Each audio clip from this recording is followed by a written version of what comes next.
2025년 7월 시장은 약간의 회복 조짐을 보였습니다. 에어릅에 있는 같은 평형의 타운하우스가 6억 5천만 원에 거래되었다는 소식이 들려왔습니다. 하지만 여전히 8억 4천만 원에는 한참 못 미치는 가격이었습니다. 부부가 매수한 가격에서 2억 가까이 손해 중이었습니다. 수진 씨는 거래 금액을 보며 더 이상 놀라지도 않았습니다. 전 재산을 투자한 이들에게 대체 무슨 일이 있던 걸까요? 제주도 부동산 시장은 이대로 끝일까요? 김지훈, 이수진 부부는 제주도 에어릅에서 베이커리 카페를 운영하며 새로운 삶을 꾸려가고 있었습니다. 두 사람은 20대 시절 서울의 유명 베이커리에서 일하며 쌓은 노하우로 제주에 정착한 지 5년 만에 지역에서 이름난 카페를 만들어냈습니다. 그들의 카페, 올리제주는 에어랩 푸른 바다를 배경으로 한 인테리어와 수진 씨의 섬세한 디저트, 지훈 씨의 커피 블렌딩이 어우러져 관광객과 현지인 모두에게 사랑받았습니다. 카페는 성수기면 하루 매출이 200만 원을 넘었고 비수기에도 꾸준히 손님이 찾아왔습니다. 부부는 10년 넘게 서울에서 월세와 전세를 전전하며 쌓인 피로를 제주에서의 자유로운 삶으로 보상받았습니다. 그들은 1년 단위로 연세를 계약하며 에어릅 근처의 작은 주택에서 지냈습니다. 제주도 작은 주택에서의 생활은 소박했지만 행복했습니다. 그러나 시간이 지나며 부부는 불안감을 느끼기 시작했습니다. 제주도 부동산 시장이 뜨겁게 달아오르고 있었기 때문입니다. 중국인 투자자와 서울 수도권 외지인들이 몰려들며 에어릅의 부동산 가격이 치솟았습니다. 부부가 연세로 살던 주택 근처 땅값은 2년 만에 가격이 2배로 뛰었고 카페 단골들이 나누는 대화에서도 부동산 이야기가 자주 들려왔습니다. 부부는 점점 더 강하게 자신들의 집을 마련해야겠다는 생각을 하게 되었습니다. 그러던 어느 날 카페에서 멀지 않은 곳에 위치한 고급 타운하우스 단지를 알게 되었습니다. 에월 오션빌이라는 이름의 이 단지는 총 7개 동으로 이루어진 2층 구조의 고급 주거지였습니다. 바다가 보이는 전망, 세련된 외관, 그리고 넓은 마당까지 모든 것이 부부의 마음을 사로잡았습니다. 특히 수진 씨는 2층 테라스에서 바다를 바라보며 커피를 마시는 상상을 하며 설레었습니다. 부부는 곧장 부동산 중개업소에 연락해 매물을 알아보았습니다. 2021년 8월 타운하우스 한 채가 8억 4천만 원의 매물로 나와 있었습니다. 부부는 망설였습니다. 카페 운영으로 모은 자금 5억과 대출 3억 4천만 원을 합쳐야 겨우 매수가 가능했기 때문입니다. 하지만 제주 부동산 시장의 열기를 보면서 지금이 아니면 기회가 없을지도 모른다는 생각이 강하게 들었습니다. 결국 부부는 계약을 체결했습니다. 계약서를 쓰는 날 수진 씨는 타운하우스의 거실 창문 너머로 펼쳐진 바다를 바라보며 새로운 시작을 꿈꾸었습니다. 그들은 이 집이 단순한 주거지를 넘어 자신들의 노력과 꿈이 담긴 공간이 될 것이라 믿었습니다. 입주는 순조롭게 진행되었습니다. 타운하우스는 생각보다 더 매력적이었습니다. 단지 내에는 깔끔하게 정돈된 조경과 산책로가 있었고 아침이면 바다에서 불어오는 바람이 거실을 가득 채웠습니다. 카페까지도 10분 거리라 출퇴근도 편리했습니다.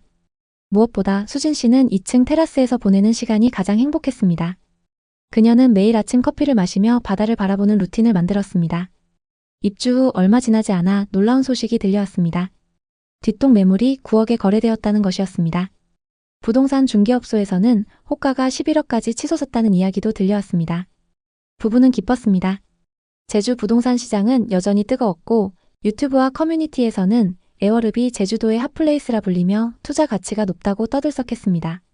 부부는 이 집이 단순히 사는 곳이 아니라 노후 자산까지 책임져 줄 것이라 기대했습니다. 수진 씨는 가끔 부동산 앱을 열어 시세를 확인하며 흐뭇해했습니다. 그녀는 투자로 산 것이 아니라 생활하기 위해 산 집이라며 스스로를 다잡았지만 마음 한구석에서는 기대감이 커져갔습니다. 지훈 씨 역시 카페 손님들과 부동산 이야기를 나누며 제주도의 미래에 대한 낙관적인 전망을 공유했습니다. 그들의 타운하우스는 단순히 집이 아니라 꿈과 안정의 상징이 되었습니다. 그러나 2022년 가을 분위기가 바뀌기 시작했습니다. 뉴스에서는 미국의 금리 인상과 한국은행의 기준금리 인상이 연일 보도되었습니다. 처음에는 남의 일처럼 느껴졌습니다. 부부는 고정금리로 대출을 받았기에 이자 부담이 크지 않다고 생각했습니다. 하지만 문제는 금리가 아니었습니다. 물가가 급등하며 생활비가 크게 늘어났습니다. 안 그래도 물가가 높은 제주도의 생활이 더욱 힘들어졌죠. 카페 운영 비용도 덩달아 올랐습니다. 원두값은 급격히 뛰었고 디저트 재료비도 감당하기 어려워졌습니다. 수진 씨는 매일 가계부를 들여다보며 지출을 줄이려 노력했습니다. 외식은 줄이고 카페의 메뉴 가격도 올려야 했고 그러자 손님들의 발길이 점차 줄어들었습니다. 비수기에는 하루 매출이 50만 원 아래로 떨어지는 날도 생겼습니다. 대출 이자는 버틸만 했지만 늘어난 생활비와 줄어든 수입은 부부의 어깨를 무겁게 눌렀습니다. 그러던 어느 날 수진 씨는 부동산 카페에서 충격적인 소식을 접했습니다.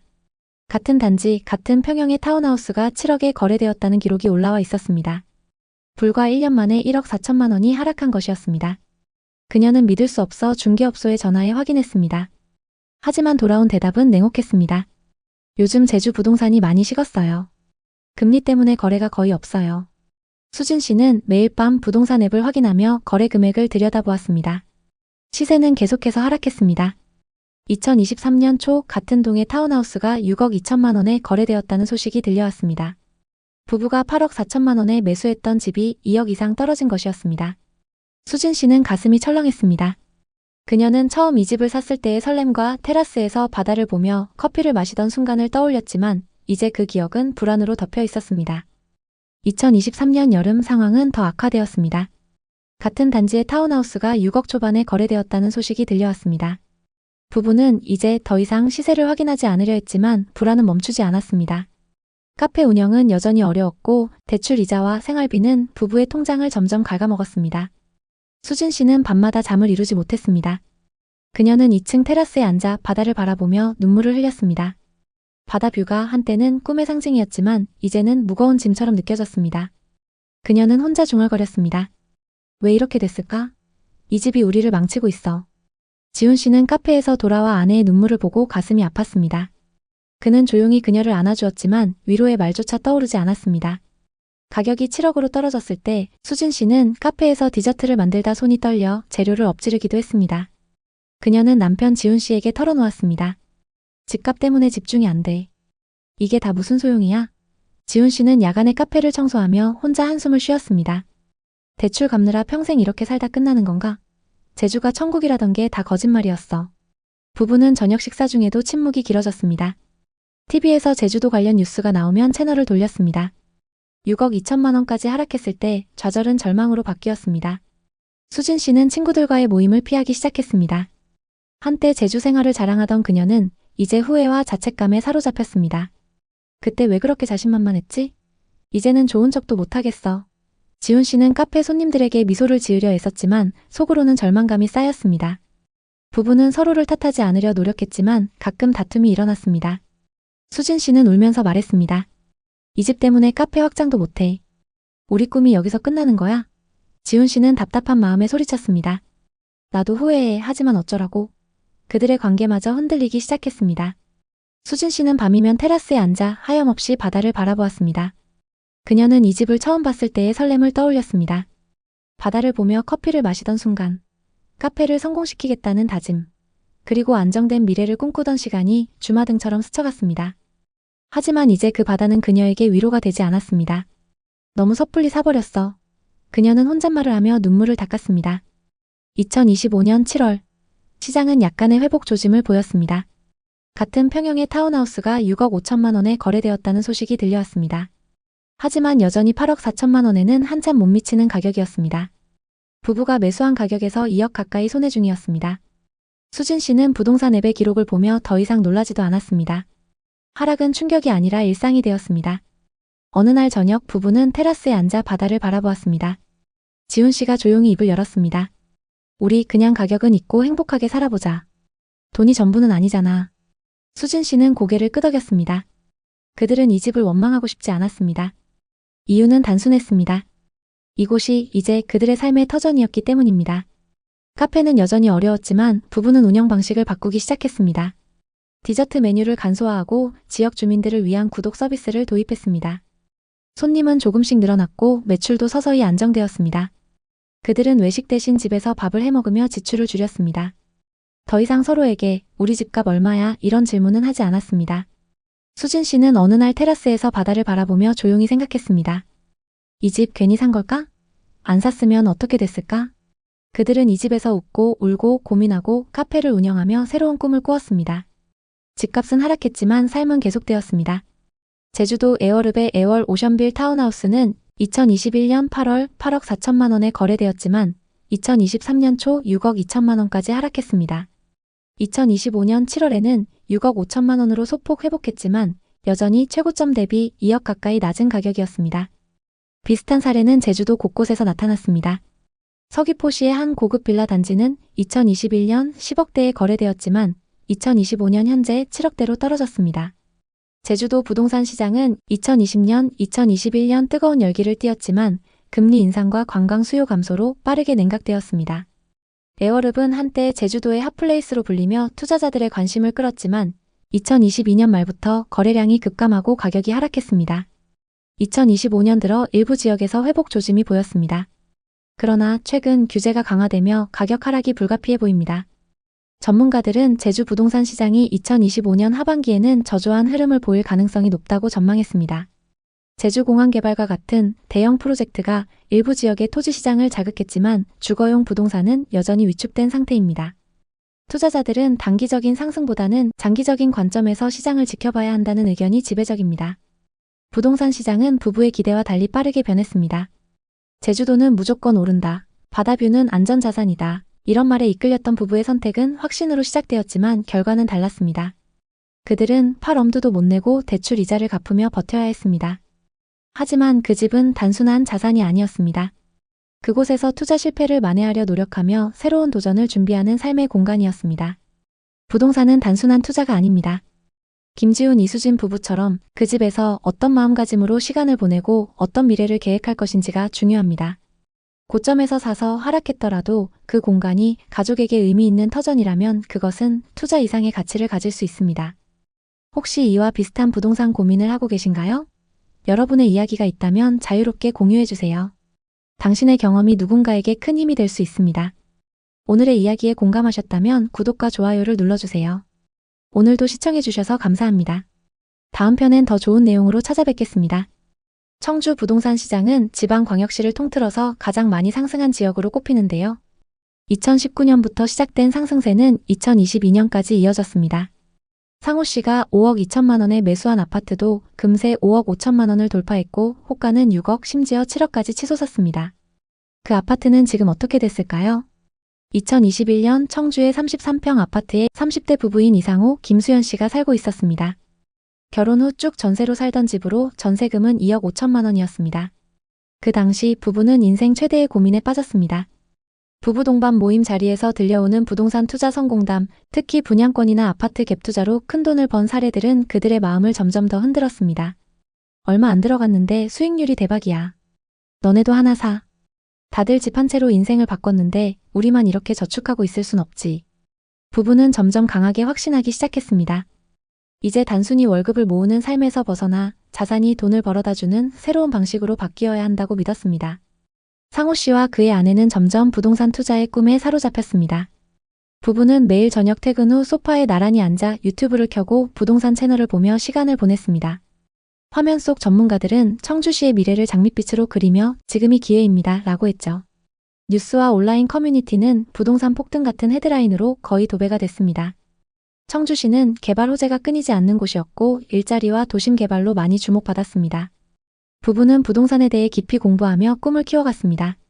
상호 씨는 이러다 우리만 뒤처지는 거 아니냐며 열정적으로 투자 기회를 찾았고 아내 수연 씨는 신중했지만 점점 남편에게 설득당하기 시작했습니다. 그러던 중 전세 계약 만기가 다가왔고 부동산에 방문했습니다.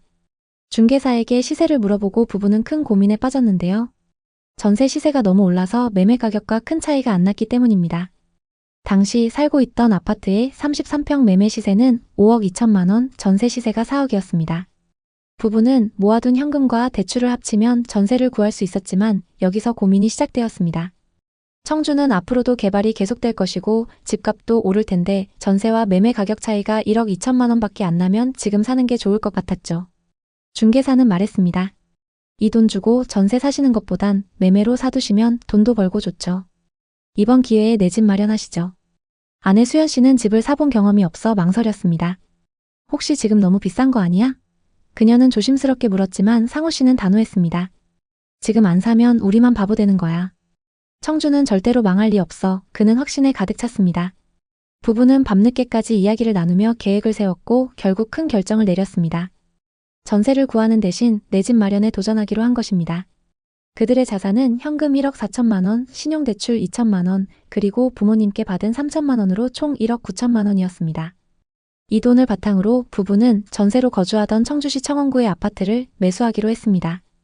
매매가는 5억 2천만 원. 모자란 3억 3천만 원은 담보대출로 충당하기로 했습니다.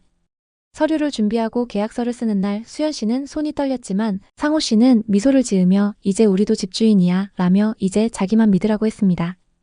2021년 말 그들의 기대는 현실이 되는 듯 했습니다. 매수한 아파트의 시세는 5억 5천만 원을 돌파했고 호가는 6억 심지어 7억까지 치솟았습니다. 부부는 8억까지 오르면 팔기로 하고 행복한 나날을 보냈습니다. 그들은 아이를 위한 학군 좋은 동네로 이사하거나 남은 돈으로 부동산 투자를 하나 더 해볼 계획을 세웠습니다. 모든 것이 완벽해 보였습니다. 당시에는 모임 자리에서도 부동산 이야기가 한창이었습니다. 부부는 청주 아파트를 매수한 이야기를 했죠. 그랬더니 한 지인이 말했습니다. 청주 부동산 핫하더라고. 그래서 나도 알아봤거든. 요즘 거기 많이 올랐던데 5억 2천에 산 거면 싸게 산 거야. 고층을 7억 불러서 도저히 엄두가 안 나더라. 좋은 가격에 산 것 같아서 기분이 너무 좋았습니다. 부동산에서는 7억 이상까지도 간다던데 두고 보면 알겠지. 시세가 많이 올랐기도 하고 담보대출 이자도 적었기 때문에 저축은커녕 씀씀이가 커졌죠. 평소에 하지 못했던 여가 생활을 즐기기 시작했습니다. 돈은 이렇게 버는 거였어. 지금이라도 투자해서 다행이다. 그렇게 행복한 나날을 보내고 있었습니다. 하지만 2022년 중순부터 청주시 부동산 시장에 먹구름이 들이우기 시작했습니다. 정부의 대출 규제와 금리 인상이 이어지며 시장이 급격히 얼어붙었습니다. 한때 하늘을 찌를 듯했던 집값은 순식간에 곤두박질 쳤습니다. 아파트의 매물은 쌓여갔고 가격은 4억 원, 급기야 3억 5천만 원까지 떨어졌습니다. 5억 7천만 원에 샀던 집이 2억 이상 하락한 것입니다. 설상가상으로 담보대출 금리는 2.1%에서 5.1%로 2배 이상 뛰었고 원금을 제외한 이자만 월 140만 원이 나가게 되었습니다. 매달 빠져나가는 이자는 부부의 통장을 쥐어짜는 듯 했습니다. 집값이라도 오르면 기분 좋게 이자를 감당할 텐데 부부는 점점 대화가 줄어들었습니다. 한때 행복한 공간이었던 아파트는 이제 무거운 짐이 되었습니다. 이웃들 사이에서도 비슷한 이야기가 들려왔습니다. 청주시에서 영끌로 집을 샀던 많은 이들이 손실을 감당하며 한숨을 쉬고 있었습니다. 2025년 현재 청주시 부동산 시장은 그 암울했던 시기를 지나 약간의 회복세를 보이고 있습니다. 부부의 아파트 시세는 4억 1천만 원까지 올랐지만 여전히 매입했던 5억 7천만 원에는 한참 못 미칩니다. 1억 5천만 원 이상의 손실을 안고 있는 부부는 여전히 이자를 갚으며 버티고 있습니다. 부부는 어차피 실거주하고 있으니까 괜찮다며 애써 위로하고 있지만 빨리 정리하고 싶은 마음이 큰 상황입니다. 지금 청주 부동산 커뮤니티엔 비슷한 사연이 하루에도 서너 건씩 쌓이고 있습니다. 고점에 투자해서 실패한 사례가 많은데요. 대체 청주에 무슨 일이 일어나고 있는 걸까요? 청주 부동산 시장은 지방광역시를 통틀어서 가장 많이 상승한 지역으로 꼽히는데요. 2019년부터 시작된 상승세는 2021년 말까지 이어졌습니다. 특히 2020년 상반기에는 청주시의 매매가가 급등하면서 청주 부동산 시장은 많은 사람들의 관심을 끌었습니다. 그러나 2022년을 기점으로 시세가 하락하기 시작했고 이 하락세는 금리 인상과 경제 불확실성의 영향을 받았습니다. 실제로 청주 아파트 매매가는 2021년 2월 최고가를 기록했으며 이후 약 1년 반 동안 30%가량 하락한 것으로 나타났습니다. 예를 들어 흥덕구의 주요 아파트들은 2021년 초 평균 7억 원에서 7억 5천만 원을 기록했으나 2021년 말에는 약 6억 원대로 거래되었습니다. 이는 금리 인상과 같은 경제적인 불안정 요소가 부동산 시장에 미친 직접적인 영향으로 분석됩니다. 또한 금리 인상과 대출 규제 강화가 청주 시장에 미친 영향은 특히 두드러집니다. 대출 금리가 증가함에 따라 주택 구매가 어려워졌고 이는 수요 감소로 이어졌습니다. 청주 부동산은 여전히 투자 가치가 있지만 부동산을 매수할 때는 신중한 접근이 필요합니다. 이제 청주의 부동산 시장, 특히 비싸게 거래된 지역들의 현재 상황에 대해 자세히 살펴보겠습니다. 최근 청주에서 가장 많이 하락한 아파트는 시티 프라디움 1단지입니다. 최고가 대비 3억 6천만 원이나 하락했는데요. 2020년식 797세대 신축 아파트의 분양가는 84타입 기준 3억 3천만 원이었습니다. 이 아파트는 상승장에서 매매가 7억 7천5백만 원까지 거래되면서 분양가 대비 4억 5천만 원이나 상승했습니다. 현재 시세는 어떨까요? 부동산 상승기에 청주 부동산은 비수도권 중에서도 호재가 많고 저렴한 가격에 많은 투자자가 몰렸습니다. 특히 신규 택지 개발과 산업단지 개발, 그리고 광역철도 개발 호재들로 1년 만에 몇 억씩 오르는 상승세를 보였습니다. 하지만 지금은 상황이 좋지 않습니다. 상승기 가격에 비해 40% 이상 빠진 곳도 있습니다. 그럼 지금이 적정 가격일까요? 청주는 상대적으로 저렴한 가격에 외지인들의 갭투자 비율이 높았던 지역입니다. 특히 상승장 막바지에 청주 복대동과 가경동 신축부터 오창과 오송까지 거래량이 급격히 상승했는데요. 지금은 투자했던 분들이 매물을 계속 내놓으면서 시세보다 저렴한 호가 매물이 쌓이고 있습니다. 그리고 분양권은 마이너스 프리미엄으로 내놔도 거래가 잘 안 되고 있습니다. 85만 명이 거주하는 청주시의 아파트 가격은 얼마가 적당한 걸까요?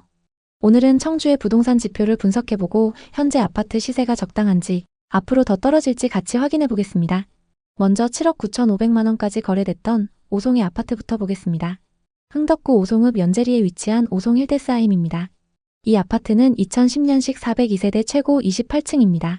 40평부터 60평까지 대형 평형으로 구성되어 있기 때문에 전세와 월세 수요가 꾸준합니다.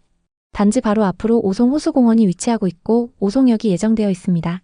132타입의 가격 흐름을 보겠습니다. 2020년 1월 3억 9천만 원이었고 22년 최고가 7억 9,500만 원에 거래됐습니다. 정확히 2년 만에 4억이나 상승했습니다. 이 아파트의 현재 시세는 어떨까요? 최근 26층 매물이 6억 1천만 원에 거래되면서 고점 대비 23% 하락했는데요. 22년 거래 현황을 보면 802동 2101호 매물이 7억 9,500만 원에 거래됐습니다. 최고가 7억 9,500만 원에 거래됐던 매물하고 최근 6억 1천만 원에 거래된 매물은 같은 타입 매물입니다. 오히려 최근 거래된 매물이 더 고층 매물인데요. 현재 호가 시세도 한번 살펴보겠습니다. 802동 중층 매물이 6억 5천만 원에 나와 있고 801동 고층 매물은 6억 7천만 원에 나와 있습니다. 중층 이상 매물 기준으로 1억 5천만 원 빠져서 나오고 있는 상황입니다. 다음은 청주시 흥덕구 복대동에 위치한 두산 이브 지웰시티 2차입니다. 거래량이 높은 준신축 단지이기 때문에 시세 반영이 빠릅니다. 2015년식 1956세대인 이 아파트는 복대동 중심부에 위치하고 있습니다. 주상복합 단지로 대형 프랜차이즈를 포함해서 상업시설 이용이 편리합니다. 길 건너엔 현대백화점도 위치하고 있습니다. 80타입의 분양가는 3억이었고 21년 최고가 7억 7,700만 원에 거래됐습니다. 분양가 대비 4억 7천만 원이나 상승했습니다. 이 아파트의 현재 시세는 어떨까요? 최근 12층 매물이 6억 500만 원에 거래되면서 고점 대비 21%나 하락했는데요. 정말 이 정도로 하락했을까요? 22년 거래 내역을 살펴보면 202동 2502호 매물이 7억 7천만 원에 거래됐습니다. 88년생 투자자가 상승장에 매수했습니다. 상승기 때 25층 매물이 7억 7천만 원에 거래됐었고 최근 12층 매물이 6억 500만 원에 거래되면서 21% 하락했습니다. 최고가에 거래됐던 매물은 25층 고층 매물인데 최근 거래된 매물은 12층으로 중층 매물입니다. 고층 매물 호가 시세로 고점 대비 얼마나 빠졌는지 확인해 보겠습니다. 204동 30층 매물은 6억 4,500만 원, 208동 32층 매물이 6억 5천만 원에 나와 있습니다. 고층 매물 기준 1억 2천만 원 하락해 있는 상황입니다. 다음은 청주의 분양 아파트 분위기를 살펴보겠습니다. 현재 분양권 시세는 어떨까요? 청주 오송에 위치한 오송역 힐스테이트입니다. 지역주택조합 단지로 59타입 기준 조합원 분양가가 3억 중반선에 공급됐는데요. 현재 분양권 시세는 어떨까요? 현재 매매로 나와 있는 매물 중에는 마이너스 3천만 원까지 떨어져서 나오는 마피 매물도 있습니다. 현재 마이너스 P가 가장 크게 붙은 매물은 114동 저층 매물인데요. 분양가 3억 3,090만 원에서 3천만 원이 떨어져서 나와 있습니다. 이 아파트의 입주는 26년 하반기로 예정되어 있습니다. 다음은 최고 경쟁률 60대 1을 넘었던 월명공원 한라비발디 온더파크입니다. 84타입 평균 분양가는 4억이었습니다. 이 아파트는 874세대로 26년 상반기 입주 예정입니다. 현재 분양가보다 비싸게 나온 매물도 있고 마피가 붙어서 싸게 나온 매물도 있습니다. 그중 101동 13층 매물은 분양가 3억 9,890만 원에서 마피 1,500만 원이 붙어서 나와 있습니다. 입주 시기가 가까워지면서 프리미엄 금액이 어떻게 변하는지 지켜보시는 게 좋습니다. 다음은 미분양 매물 현황입니다. 청주에는 2020년부터 누적된 미분양 매물이 없었습니다. 2024년 상반기에 증가했지만 적정 수준을 유지했고 현재도 마찬가지입니다. 그럼 공급은 어떨까요? 청주에는 지금까지 수요에 비해서 공급 물량이 많았습니다. 특히 2023년과 24년에 수요보다 2배 많은 신축 아파트가 공급됐는데요. 2026년과 27년에도 많은 공급 물량이 예정되어 있기 때문에 구축 전세 가격이 흔들릴 가능성이 있습니다. 전세와 매매 가격 지수를 살펴보면 청주 모든 지역에서 전세 가격 상승폭이 눈에 띄는데요. 매매 지수는 하락과 보합세가 계속되면서 좀처럼 반등의 기미가 안 보이지만 전세 지수는 매매 지수와 다르게 그 상승폭이 계속 커지고 있습니다. 가격을 점차 회복하고 있는 신축 아파트들의 영향이 큰 상황입니다. 지역에서 상급지 아파트들이 상승세를 타게 되면 그 다음 입지도 자극받을 수 있는데요. 지금 청주에는 시세보다 저렴한 급매물도 나오고 있습니다. 신형 지웰시티 1차와 청주 하트리움 리버파크를 보겠습니다. 현재 고층 매물 중에서 시세보다 저렴하게 나온 매물이 있습니다. 흥덕구 복대동 지웰시티 1차 99타입은 최근 거래 금액이 6억 1천만 원에서 6억 5천만 원입니다. 현재 나와 있는 매물 중에서 101동 4층 매물이 6억에 나와 있어서 시세보다 저렴한 상황입니다. 특히 이 매물은 남동향 매물이고 16개 부동산에 내놨습니다. 보통 이런 경우 급매이기 때문에 호가 시세에서 금액 조율이 가능할 수 있습니다. 그리고 현재 임차인이 보증금 6천만 원, 월세 150만 원에 거주 중이기 때문에 월세를 끼고 투자가 가능합니다. 다음은 상당구 방서동에 위치한 청주 하트리움 리버파크입니다. 이 아파트의 84타입은 최근 거래 금액이 3억 7,500만 원에서 3억 9,500만 원입니다. 현재 105동 4층 매물이 3억 6,500만 원에 나와 있습니다. 현재 35개 부동산에 매물을 내놨고 공실인 상황입니다. 이 매물도 급매일 확률이 높기 때문에 호가에서 금액 조율이 가능할 수 있습니다. 지금 청주의 아파트를 보고 계신다면 앞서 소개해드린 매물들도 같이 검토해보시면 좋을 것 같습니다. 청주에 관심 있는 분들에게 도움이 됐으면 좋겠네요. 오늘도 영상 봐주셔서 감사합니다. 항상 여러분의 성공적인 투자를 응원하겠습니다. 오늘 영상이 도움되셨다면 구독, 좋아요 부탁드립니다. 감사합니다. 거래 금액은 6억, 급기야 5억 8천만 원까지 떨어졌습니다. 9억에 산 집이 3억 2천만 원이나 하락한 거죠. 부부는 떨어진 집값을 보며 너무 충격받았지만 그게 전부가 아니었습니다. 전세 만기가 다가온 2023년 어느 날 21년에 계약했던 전세입자에게 연락이 왔습니다. 전세금을 돌려달라는 거였는데요. 대체 부부에게 무슨 일이 일어난 걸까요? 지난 상승장 박병아님 부부는 인천 송도의 전셋집에서 신혼생활을 하고 있었습니다. 이때 아내 소미님은 전세 연장 대신 매매를 하고 싶었습니다. 그 많은 집 중에 내 집 하나 없다는 게 너무 불안했죠. 당시 인터넷 커뮤니티와 유튜브 뉴스는 매일 부동산 투자 이야기로 도배됐습니다. 지금이 마지막 기회다. 수도권 부동산은 사두기만 하면 무조건 오른다. 이런 말들이 곳곳에서 나왔죠. 그때 소미님은 당시 살고 있던 송도의 아파트들이 오를 게 보였습니다. 집값은 서울의 반값인데 신축인데다가 앞으로 교통 호재가 있어서 안 사면 후회할 것 같았죠. 그리고 네이버 부동산 카페에서 만난 부동산 투자 모임 회원들이 송도는 앞으로 오를 거라고 했기 때문에 더 확신을 가졌습니다. 게다가 그 타이밍에 마침 소미님의 절친인 수연님이 인천 송도에 투자해서 벌써 1억 이상 벌었다고 자랑을 했죠. 그날 저녁 부동산 투자 이야기를 꺼냈습니다. 소미님의 남편도 긍정적이었습니다. 왜냐하면 부동산 투자로 돈을 벌었다는 직장 동료들이 많았기 때문인데요. 하지만 부부의 가장 큰 문제는 자본이었습니다.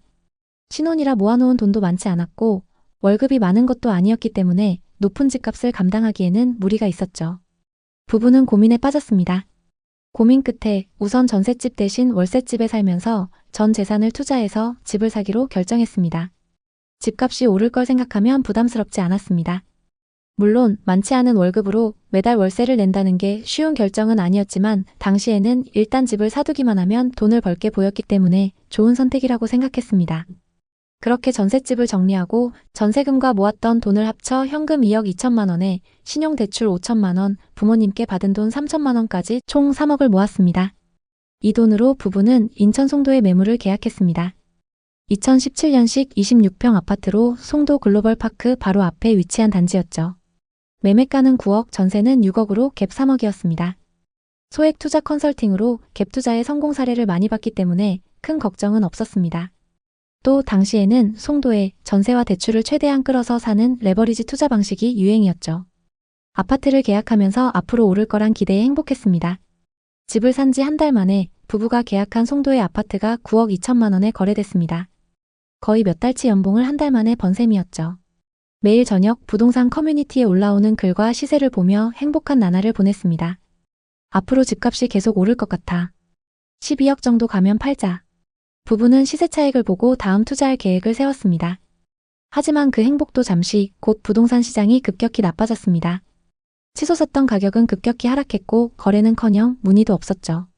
거래 금액은 6억, 급기야 5억 8천만 원까지 떨어졌습니다. 9억에 산 집이 3억 2천만 원이나 하락한 거죠. 떨어진 집값을 보며 너무 충격받았지만 그게 전부가 아니었습니다. 전세 만기가 다가온 2023년 어느 날 21년에 계약했던 전세입자에게 연락이 왔습니다. 요즘 전세 시세가 많이 떨어진 것 같네요. 이사 가려고요.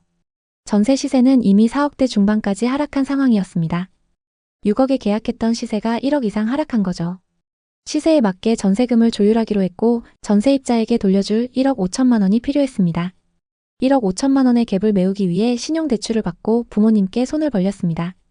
그래도 돈은 모자랐고 부부는 보증금이 저렴한 곳으로 이사를 갈 수밖에 없었죠. 그마저도 시간에 쫓겨 마음에 드는 집을 고를 여유가 없었습니다. 겨우겨우 새로운 집을 구했고 보증금과 빌렸던 돈들을 합쳐 전세 재계약을 진행했습니다. 2025년 6월 현재 해당 아파트의 거래 금액은 7억입니다. 아직도 2억가량 손해 중이기 때문에 매도할 수도 없는 상황입니다. 고점에 송도 아파트를 갭투자했던 부부의 실제 사례였는데요. 이 사례 말고도 지금 송도에는 고점에 투자해서 크게 손해를 본 분들이 많이 있습니다. 대체 인천 송도에는 무슨 일이 일어나고 있는 걸까요? 송도는 저금리 시절 신도시 인프라와 개발 호재로 폭등을 경험했지만 2025년 현재 극심한 하락세로 투자자들을 혼란에 빠뜨리고 있습니다.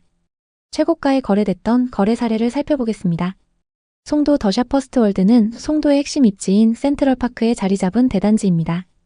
이 아파트는 전용 84타입이 과거 최고가 11억 5천만 원에 거래되었으나 2025년 2월에는 7억 원 수준으로 약 40% 하락했습니다. 특히 입주를 앞둔 단지들에서는 마이너스 프리미엄 매물도 쌓이고 있습니다. 예를 들어 힐스테이트 레이크 송도 4차의 경우 분양가보다 5천만 원에서 8천만 원 낮은 가격에 분양권이 나오고 있는데요. 이마저도 거래가 잘 안 되고 있습니다. 송도의 부동산 시장이 이렇게 극단적으로 하락하는 이유는 무엇일까요? 송도국제도시는 최근 몇 년간 대규모 입주가 이어졌습니다. 인천시 주택 공급 통계에 따르면 2023년 5만 가구가 입주했으며 2024년 3만 4천 가구, 2025년 2만 4천 가구가 추가 입주 예정입니다. 이른바 물량 폭탄으로 인해 매물이 시장에 쌓이며 가격 하락 압력이 커졌습니다. 특히 신규 아파트 입주로 전세 매물이 늘어나면서 집주인들이 보증금을 낮추고 이는 매매가 하락으로 이어졌습니다. 또 GTX 노선은 송도의 주요 교통 호재로 꼽혔습니다. 송도를 서울과 빠르게 연결해 접근성을 높일 것으로 기대되었으나 착공 지연으로 투자자들의 실망 매물이 늘어났습니다. 2021년까지만 해도 GTX 호재로 투자 수요가 몰렸지만 공사 지연과 함께 기대감이 꺾이며 가격 조정이 가속화되었습니다. 사실 2020년, 2021년 송도 부동산 급등의 주요 원인은 서울의 강력한 부동산 규제에 따른 풍선 효과였습니다. 서울의 대출 및 세금 규제로 투자자들이 상대적으로 규제가 덜한 송도로 몰리며 집값이 치솟았습니다. 그러나 2023년 이후 정부가 서울의 부동산 규제를 완화하면서 투자 자금이 다시 서울로 이동했습니다. 특히 강남 3구와 마포, 용산 등 서울 핵심 지역이 반등세를 보이자 송도의 투자 매력도가 상대적으로 하락했습니다. 송도의 또 다른 하락 사례들을 살펴보겠습니다. 2025년 3월 송도 아메리칸타운 아이파크 전용 84타입은 7억 8,500만 원에 거래되었습니다. 이는 직전 최고가인 9억 2,500만 원 대비 1억 4천만 원 하락한 금액입니다. 다음은 송도 풍림 아이원 2단지입니다. 이 아파트 전용 84타입은 2025년 3월 6억 700만 원에 거래되었으나 2025년 4월 5억 4천만 원에 거래되며 다시 5억대로 내려앉았습니다. 이는 2021년 최고가 8억 5천만 원 대비 약 30% 하락한 수치입니다. 이처럼 송도 아파트는 2020년, 2021년 저금리 시절 10억에서 13억대를 기록했던 국민평형이 2022년 이후 급락하며 5억에서 7억대까지 떨어졌습니다. 일부 단지는 최고가 대비 50% 이상 하락하며 투자자들에게 큰 충격을 주고 있습니다. 네이버 부동산과 부동산 플랫폼 아실에 따르면 현재 송도의 아파트 매물은 2024년 대비 약 25% 증가하며 매물 누적 현상이 심화되고 있습니다. 송도의 전세가율은 2021년 7, 80%에서 2025년 5, 60%로 하락했습니다. 전세 수요가 줄고 신규 입주 물량으로 전세 매물이 늘어나면서 전세 가격도 동반 하락했습니다.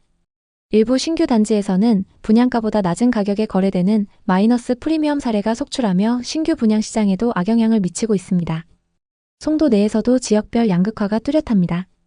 1에서 409, 즉 센트럴파크나 국제업무지구와 같이 인프라가 잘 갖춰진 지역은 상대적으로 하락폭이 작거나 소폭 반등 사례가 나타납니다.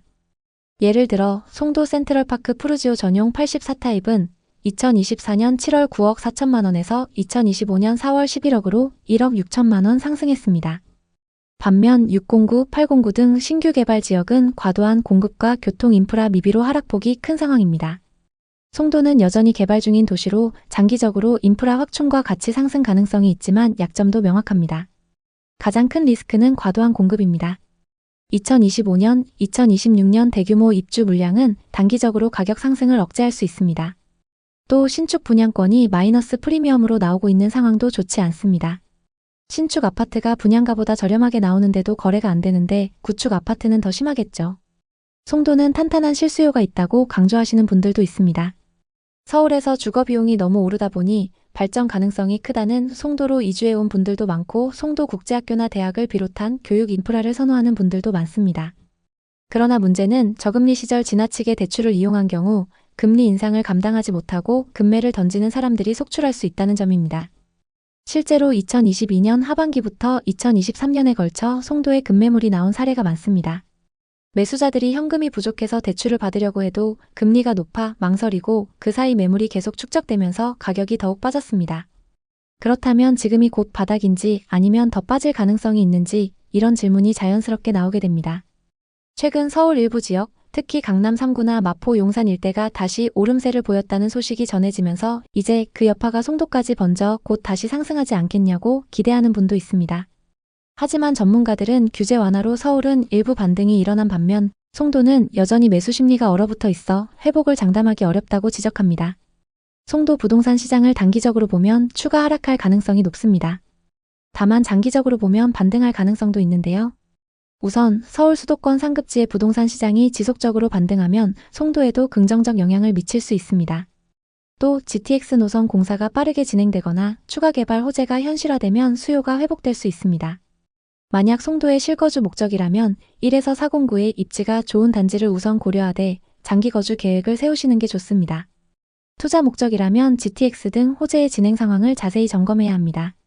신규 입주 물량이 많은 809는 단기 하락 리스크가 크므로 입지가 탄탄한 지역을 선별하시는 게 좋습니다. 송도는 한때 바다가 보이는 신도시, 국제 비즈니스와 교육의 중심지로 엄청난 가격 상승을 보였지만 2022년 이후 금리 인상, 공급 과잉, 서울 규제 완화로 그 하락폭도 엄청났습니다. 2025년 현재 송도 부동산 시장은 매물 누적 현상과 저조한 거래를 보이면서 좀처럼 반등하지 못하고 있습니다. 일부 단지는 최고가 대비 50% 이상 하락하며 투자자들에게 큰 손실을 안겼고 마이너스 프리미엄 사례는 분양권 시장의 불안감도 키우고 있습니다. 그럼에도 송도는 국제 비즈니스, 교육, 교통 인프라 등 여전히 잠재 가치를 갖고 있습니다. 장기적으로 개발이 지속되고 서울시장의 반등이 송도로 확산된다면 회복 가능성이 있습니다. 그러나 단기적으로는 공급 과잉과 경기 불확실성으로 추가 하락 리스크가 존재합니다. 지금 송도 부동산에 관심 있는 분들께 드리는 조언은 신중함입니다. 과도한 대출로 무리하게 매수하는 것은 위험하며 입지가 좋은 지역과 호재 진행 상황을 철저히 분석해야 합니다. 송도는 앞으로 발전 가능성이 있는 도시지만 부동산 시장은 심리, 금리, 공급과 수요 등 복잡한 변수에 의해 좌우됩니다. 지금은 시장을 관망하면서 자본과 실력을 늘려야 할 때입니다. 앞으로도 송도를 포함한 부동산 시장의 최신 동향을 깊이 있게 전달하겠습니다. 오늘 영상이 도움이 되셨다면 구독과 좋아요 부탁드립니다. 여러분의 성공적인 부동산 투자를 항상 응원합니다. 감사합니다. 원주는 앞으로 강원도를 대표하는 혁신 도시가 됩니다. 지금 전세 끼고 5천만 원이면 아파트 한 채 살 수 있어요. 2년 뒤엔 최소 2억은 오릅니다. 당시 원주의 준신축 아파트는 매매가가 4억 3천만 원, 전세는 3억 8천만 원이었습니다. 갭은 5천만 원이었죠. 5천만 원으로 아파트 한 채를 살 수 있다는 사실이 믿기지 않았습니다. 갭 투자를 왜 이제 알았지? 이 방법은 실패할 수가 없겠네. 이제 부자 되는 건 시간 문제야. 하지만 그는 이 투자가 인생을 뒤흔들 줄은 상상도 못했습니다. 취업 후 쭉 월세로 살던 지훈 씨는 어느 순간부터 부동산 투자에 관심을 갖게 됐습니다. 부를 이루겠다는 욕심도 있었지만 어쩔 수 없이 남들과 비교하게 됐기 때문인데요. 그러게 나 살 때 너도 사라니까 왜 안 샀어? 아냐, 아직 늦지 않았어. 지금이라도 사. 다들 부동산 투자로 몇 억씩 벌었는데 나만 이렇게 뒤처질 순 없지. 지훈 씨는 이제 단순히 월급을 모으는 삶에서 벗어나 투자로 돈을 버는 부의 세계로 진입해야 한다고 생각했습니다. 사실 지훈 씨는 지금까지 늘 남부럽지 않은 삶을 살아왔습니다. 그는 서울에 위치한 대기업에서 근무하며 10년 넘게 성실히 월급을 모아왔습니다. 남들이 부러워하는 직장에 다니면서 꿈꾸던 안정적인 삶을 위해 치열하게 살아왔죠. 그 덕에 친구들보다 많은 연봉을 받았고 모은 돈도 꽤 많았습니다. 오피스텔 월세 말고는 전부 다 적금을 해두었기 때문이죠. 하지만 최근 들어 그의 마음속에는 점점 뒤처진다는 불안감이 자리 잡기 시작했습니다. 대학 동기들과의 술자리에서 들려오는 부동산 이야기. 특히 서울에 사는 친구들 이야기를 들을 때마다 묘한 기분이 들었습니다. 예전에는 그냥 평범한 친구들이었는데 점점 격차가 벌어지는 느낌이 들었던 거죠. 또 지방에 투자해서 꽤 많이 돈을 번 친구도 있었죠. 이런 부동산 투자 성공담들은 그의 마음을 점점 더 흔들었습니다. 다들 부동산 투자로 인생을 바꿨는데 나만 이렇게 저축하고 있을 순 없지. 지훈 씨는 점점 부동산 투자에 관심을 갖게 됐습니다. 그러던 어느 날 서울에서 열린 부동산 재테크 특강에 참석했습니다. 당시에는 재테크 특강이 주말마다 열리던 시기였습니다. 그만큼 많은 사람들이 부동산에 관심을 가졌죠. 부동산 개발 회사에서 주최하는 특강이었고 강사는 부동산 분야 전문가들이었죠. 서울 1시간 거리 수도권 근교 아파트가 기회입니다. 라는 PPT 화면이 눈에 들어왔고 강사는 말했습니다. 지금이 갭투자의 마지막 기회. GTX 도로 확장 이건 절대 놓쳐선 안 됩니다.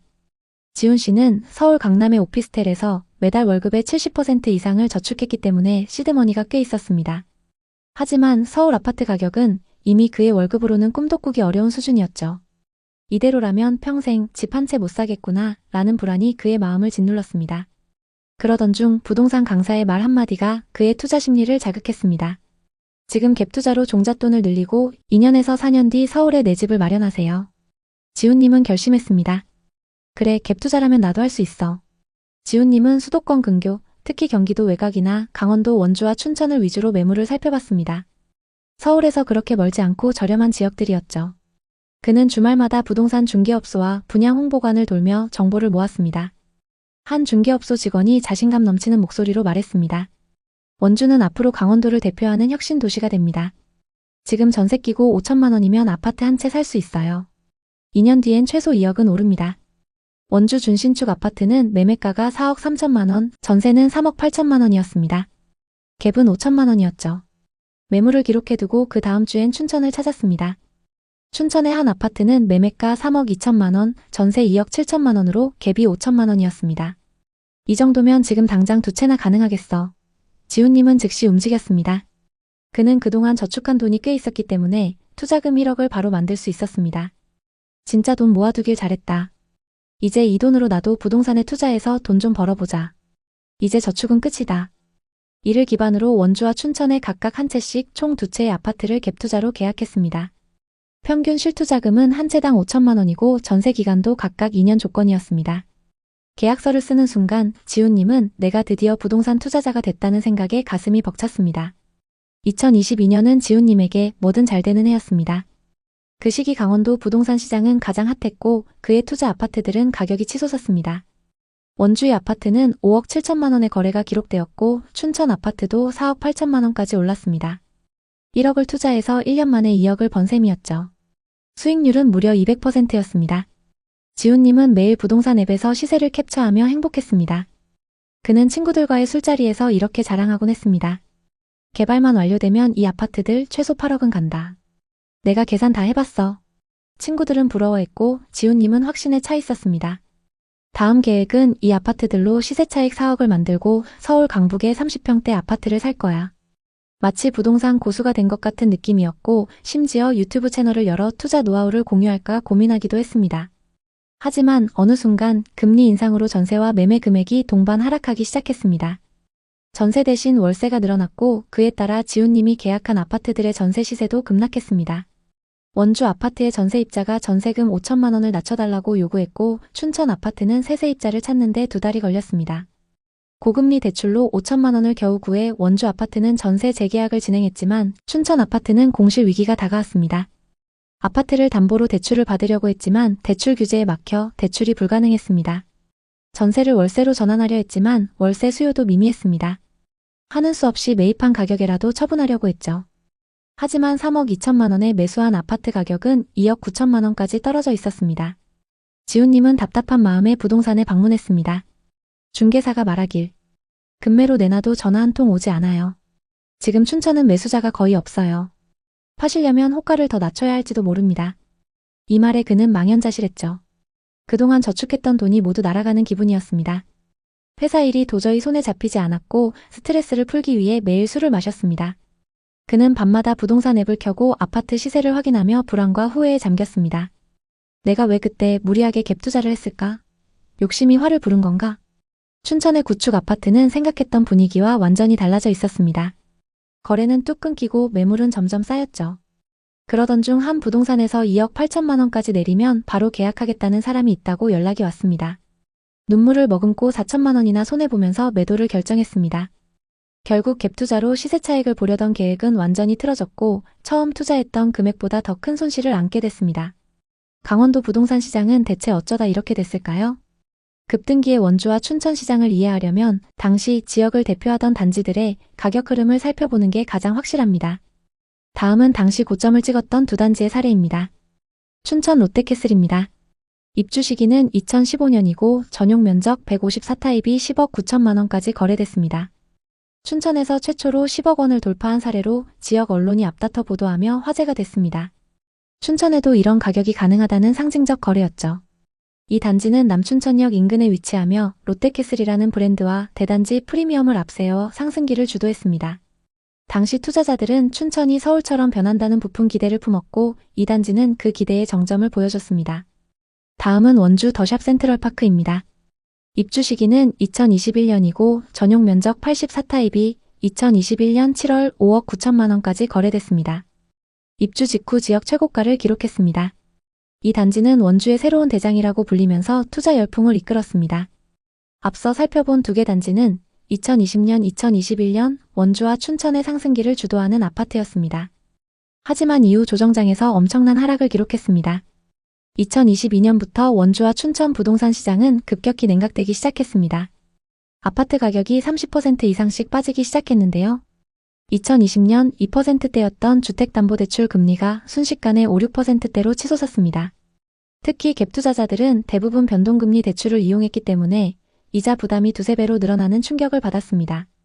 예를 들어 3억 원 대출에 연 2% 금리라면 연간 이자 부담이 600만 원이었지만 금리가 6%로 오르면 1,800만 원으로 껑충 뛰게 됩니다. 월세로 전환해도 이자를 감당하기 어려운 상황이 되면서 많은 투자자들이 매물을 내놓기 시작했습니다.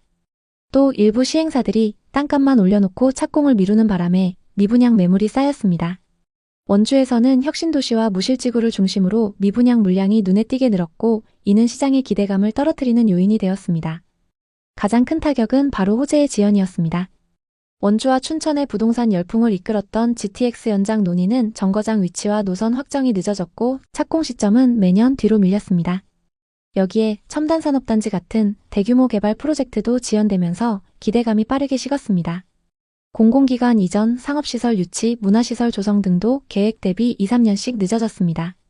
투자자들은 호재 실현이 멀어지자 손실을 감수하며 매물을 내놓았습니다.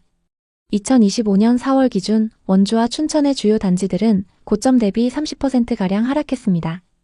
일부 단지는 여전히 지역 내 브랜드와 입지의 힘을 보여주며 하락폭이 상대적으로 작지만 입지가 조금 떨어지는 단지들은 하락 이후 회복이 불가능한 상황입니다. 지금 원주와 춘천의 미분양, 공급 물량, 가격 지수를 한번 살펴보겠습니다. 원주는 2024년 하반기 약 2,000세대였던 미분양 물량이 2025년 1,000세대 미만으로 줄었습니다. 하지만 아직은 평균치보다 많이 쌓여 있습니다. 춘천은 2020년 이후 미분양이 거의 제로에 가까웠지만 최근 소폭 증가했습니다. 공급 물량을 보면 원주는 2025년 입주 예정 물량이 평년 대비 3배에 달합니다. 특히 관설동과 방곡동의 신축 아파트가 대거 들어서면서 가격 하방 압박이 클 수 있습니다. 다만 2026년 이후 공급이 급감할 전망이어서 이 시기를 넘기면 반등 가능성이 있습니다. 춘천에는 2027년, 2028년 공급 공백이 예상됩니다. 이 시기에 준공된 신축 아파트는 희소성 프리미엄을 누릴 가능성이 높습니다. 전세와 매매 지수를 보면 원주는 최근 전세 지수가 반등하며 안정적인 가격대를 형성하고 있습니다. 특히 혁신도시 주변에서 전세 수요가 살아나고 있습니다. 춘천은 전세와 매매 지수가 동반 반등 중입니다. 남춘천역 온이동을 중심으로 수요가 재집중되고 있습니다. 원주와 춘천 부동산에 접근하려는 분들께 실수요자든 투자자든 반드시 점검해야 할 부분을 말씀드리겠습니다. 먼저 입지를 세분화하셔야 합니다. 특히 도심과 역세권에 집중할 때입니다. 수요는 이제 역세권과 도심 중심부로 재집중되고 있습니다. 외곽 지역은 회복 속도가 느릴 가능성이 높습니다. 춘천은 남춘천역 주변, 원주는 혁신도시와 원주역 인근 단지를 우선 검토하세요. 그리고 매물이 줄어드는 시점을 노려보시는 게 좋습니다. 원주에서는 2025년, 2026년 대규모 입주 물량이 잘 소화되는지 지켜보세요. 공급 과잉이 해소된 이유가 매수 타이밍의 가능성이 높습니다. 춘천은 2027년 이후 공급이 없기 때문에 지금부터 차근차근 신축 아파트 급매물 시세를 파악해 보시는 게 좋습니다. 원주와 춘천은 수도권 대체 주거지로 주목받았습니다. 하지만 2020년, 2021년처럼 사면 무조건 오른다는 공식은 더 이상 통하지 않습니다. 이제는 숫자와 흐름을 읽어야 할 때입니다. 현재 금리 안정화와 전세지수 반등으로 저점이 형성되고 있지만 급격한 상승은 어렵습니다. 다만 원주는 2026년 이후 공급 해소로 안정화 가능성이 높고 춘천은 2027년 공급 공백 구간에서 신축 프리미엄이 부각될 수 있습니다. 또 GTX 개통 여부가 핵심입니다. 이 호재가 현실화되면 두 도시는 수도권 외곽 도시로서 확실한 입지를 다질 가능성이 큽니다. 투자자든 실수요자든 매수를 고민하신다면 전세가율이 안정적으로 유지되고 있는지, 금리 변동 시 대출 이자를 부담할 수 있는 상황인지 정확히 판단해 보셔야 합니다. 강원권 부동산은 이제 호재를 기대하면서 단기간의 수익을 노리기보다는 장기적인 관점으로 충분한 리스크를 고려해야 하는 투자처입니다. 또 원주와 춘천 부동산은 단기적인 호재나 뉴스에 가격이 많이 휘둘리고 있습니다. 이 지역들의 하락 사례는 홍보성 광고와 가짜 뉴스를 구분하고 시장의 흐름을 분석하는 것이 얼마나 중요한지를 보여줍니다. 결론적으로 강원도, 원주와 춘천의 부동산 시장은 당분간 하락이나 보합세를 이어갈 가능성이 크기 때문에 시장 변화가 나타나는 시점을 차분히 기다리는 것이 좋을 것 같습니다. 기다리시면서 관심 있는 단지의 시세 변화를 계속 살펴보시는 걸 추천드립니다. 원주와 춘천 부동산에 관심 있는 분들에게 도움이 됐으면 좋겠네요. 앞으로도 강원도를 포함한 부동산 시장의 최신 흐름을 빠르고 정확하게 전달하겠습니다. 오늘 영상이 도움이 되셨다면 구독과 좋아요 부탁드립니다. 여러분의 성공적인 부동산 투자를 항상 응원합니다. 감사합니다. 요즘 거기 호가가 13억이던데 11억 4천만 원에 산 거면 싸게 잘 샀네. 너무 비싸서 난 못 샀어. 그 말에 기분이 좋았던 재우 씨는 밥값도 계산하면서 자랑했습니다. 곧 15억도 간다던데 가보면 알겠지. 투자한 자산이 늘어나는 걸 보면서 자신감이 더 붙었고 사업도 더 크게 확장했습니다. 하지만 그렇게 시간이 흘러 어느 날 아파트 시세를 보고 너무 깜짝 놀랐습니다. 예상과 달리 가격이 크게 하락했던 건데요. 11억 4천만 원에 매수했던 아파트가 7억 5천만 원까지 떨어져 있었습니다. 2년 만에 무려 4억의 손실을 기록했습니다. 대체 그가 산 아파트는 어디이고 왜 이렇게 됐을까요? 정재우 씨는 부산 해운대에서 납품회사를 운영하는 사장님이었습니다. 10명의 직원을 이끄는 회사는 지역에서 제법 알려져 있었고 연매출도 안정적이었습니다. 내가 이렇게 사업을 키웠으니 이제 투자를 좀 해야지. 그동안 쌓아온 자본금을 어떻게 굴릴지 고민이 시작됐습니다. 은행 예금은 이자가 너무 적어 매력이 없었고 주식은 변동성이 커서 손대기 망설여졌죠. 그러던 어느 날 모임에서 우연히 부동산 투자로 큰 돈을 벌었다는 지인의 이야기를 들었습니다. 물건을 납품하는 일식집의 사장님이었는데 5억을 투자해서 수익률 50%를 달성했다는 말을 들었던 거죠. 그 순간 재우 씨의 머릿속에 바로 이거다 라는 생각이 들었습니다. 특히 당시 부자들이 많이 몰린다는 오션뷰 아파트가 그의 마음을 사로잡았습니다. 오션뷰 신축 아파트의 삶 그리고 자산 가치까지 오르면 얼마나 좋을까? 그는 부동산 투자에 대해 아는 건 많지 않았지만 사업에서 성공한 경험이 자신감을 키워줬습니다. 내가 돈 버는 방법을 알고 있으니 부동산 투자도 어렵지 않을 거야. 그는 그렇게 믿었습니다. 하지만 이 자신감이 그의 발목을 잡을 줄은 그땐 몰랐죠. 어느 토요일 저녁 재우 씨는 사업가 모임에 나갔습니다. 오랜만에 만난 지인들과 술잔을 기울이며 이런저런 이야기를 나누던 중 한 대표가 자신만만하게 말을 꺼냈죠. 요즘 마린시티 쪽 부동산이 핫해요. 서울에서까지 와서 사더라고요. 저도 그쪽에 투자해서 2년 만에 3억 정도 번 것 같네요. 그 말은 재우 씨의 귀에 쏙 박혔습니다. 마린시티면 부산에서 제일 비싼 지역 맞죠? 대교가 한눈에 보이고 반짝이는 바다와 고층 빌딩이 어우러진 그곳. 매일 아침 창밖으로 그런 풍경을 본다면 인생이 얼마나 근사할까? 게다가 집값이 오르면 돈까지 벌 수 있다니 놓칠 수 없는 기회 같았어요. 집에 돌아온 재우 씨는 바로 유튜브를 켰습니다. 마린시티 부동산, 부산 오션뷰 아파트 투자 이런 키워드로 검색하자 화려한 영상들이 줄줄이 나왔죠. 유리창에 비친 푸른 바다, 럭셔리한 아파트 로비, 고급스러운 인테리어. 영상 속 자막은 더 자극적이었어요. 지금이 마지막 기회. 마린시티, 부산의 강남. 재우 씨는 영상을 볼수록 더 빠져들었습니다. 이거야.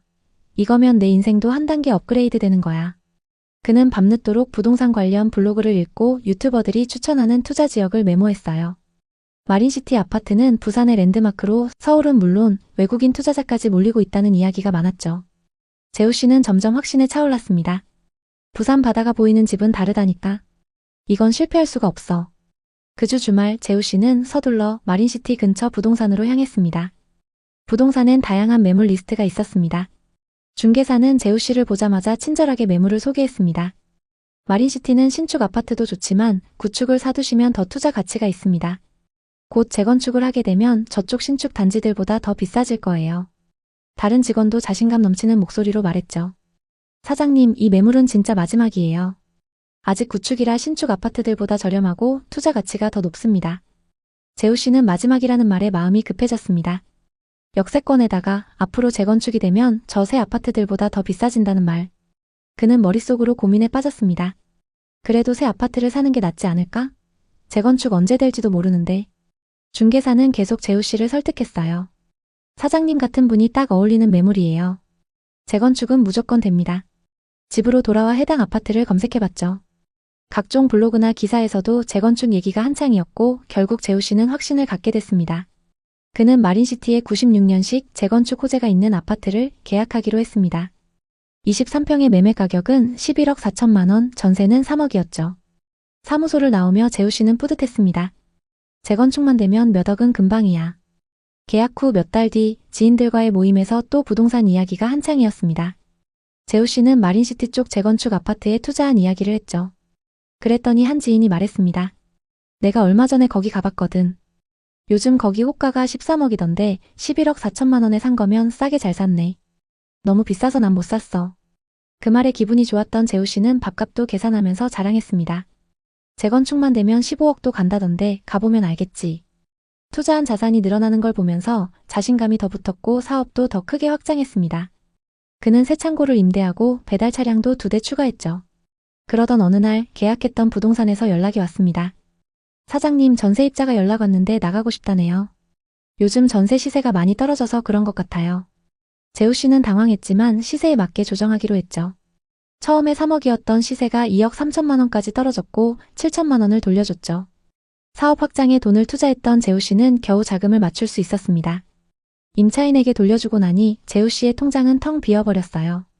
그래, 집값이 곧 오르면 이 정도 손실은 메울 수 있어. 그리고 어차피 매달 사업으로 버는 돈이 있으니까 또 모으면 돼. 재우 씨는 스스로를 다독였습니다. 하지만 마음 한구석엔 불안이 점점 커져갔죠. 그는 부동산 앱을 켜고 매수한 구축 아파트의 시세를 확인했습니다. 시세를 보고 너무 깜짝 놀랐습니다. 예상과 달리 가격이 크게 하락했던 건데요.